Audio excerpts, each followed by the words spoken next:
अस्सलाम वालेकुम my YouTube family and welcome back to my channel.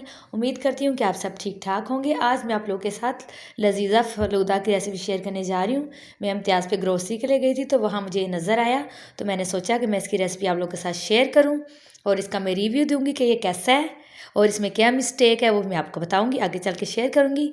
ये मैंने 1 लीटर दूध लिया है और इसके अंदर मैं 1 कप पानी शामिल करूँगी और मैं फ्लेम को ऑन करूँगी और इसको बॉयल आने तक हम दूध को पकाएंगे।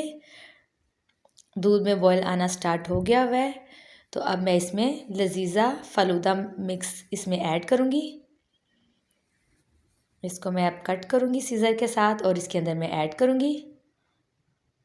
ये 180 रुपीज़ का मार्केट से आपको ईज़िली मिल जाता है और ये इसके अंदर हम ऐड करेंगे। इसके अंदर सारी चीज़ें ऐड है, इसके अंदर ना तो आपको चीनी ऐड करने की ज़रूरत है, इसके अंदर चीनी भी ऑलरेडी ऐड है, इसमें सवैयाँ भी हैं, इसमें तुखमलंगा भी है और इसमें बादाम और पिस्ता वगैरह हर चीज़ शामिल है। आपको बस इसमें दूध ऐड करना है और आपको इसमें कोई कुछ भी ऐड नहीं करना।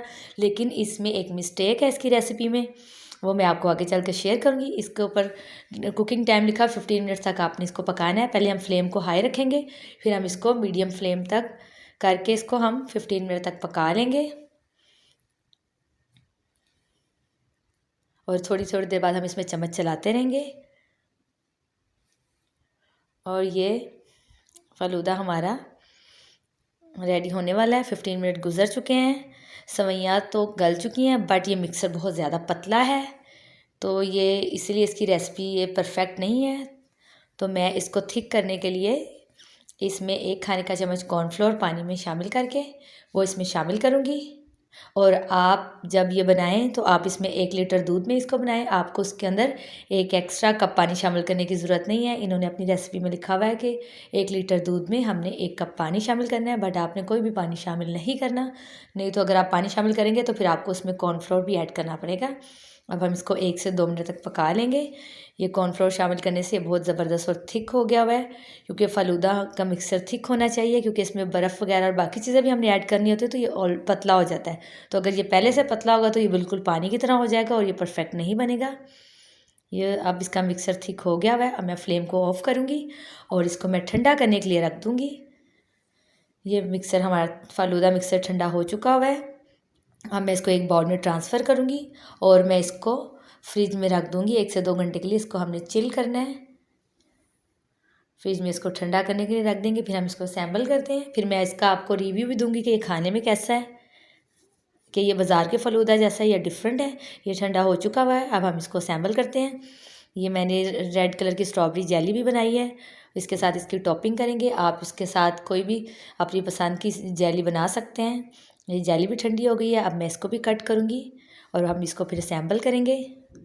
ये मैंने 1 ग्लास लिया है, उसमें सबसे पहले बर्फ़ के चंक्स ऐड करेंगे, फिर फ़लूदा मिक्सर जो कि मैंने ठंडा किया हुआ है उसमें अंदर वो 2 चम्मच इसमें ऐड करेंगे। फिर इसके ऊपर हम जेली ऐड करेंगे।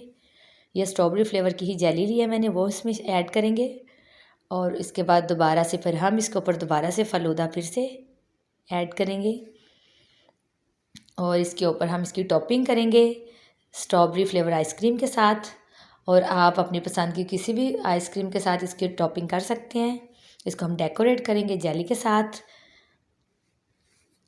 यह स्ट्रॉबेरी फ़लूदा लजीज़ा हमारा बनके तैयार हो चुका हुआ है और देखने में तो बहुत मज़ेदार लग रहा है, लेकिन खाने में भी मज़े का है। बट ये बाज़ार के फ़लूदा जैसा नहीं है जैसा बाज़ार का होता है, बट ये इतना बुरा भी नहीं है, अच्छा है। आप लोग बनाइएगा, आपको पसंद आएगा इंशाल्लाह। फिर मिलेंगे किसी नेक्स्ट वीडियो के साथ। स्टे सेफ़, अल्लाह हाफिज़। Thanks for watching my video. आप मेरे चैनल को सब्सक्राइब करें, लाइक करें एंड शेयर करें और बेल आइकन का बटन भी प्रेस कर दीजिए ताकि मेरी आने वाली हर वीडियो आपको सबसे पहले मिल सके। Thank you.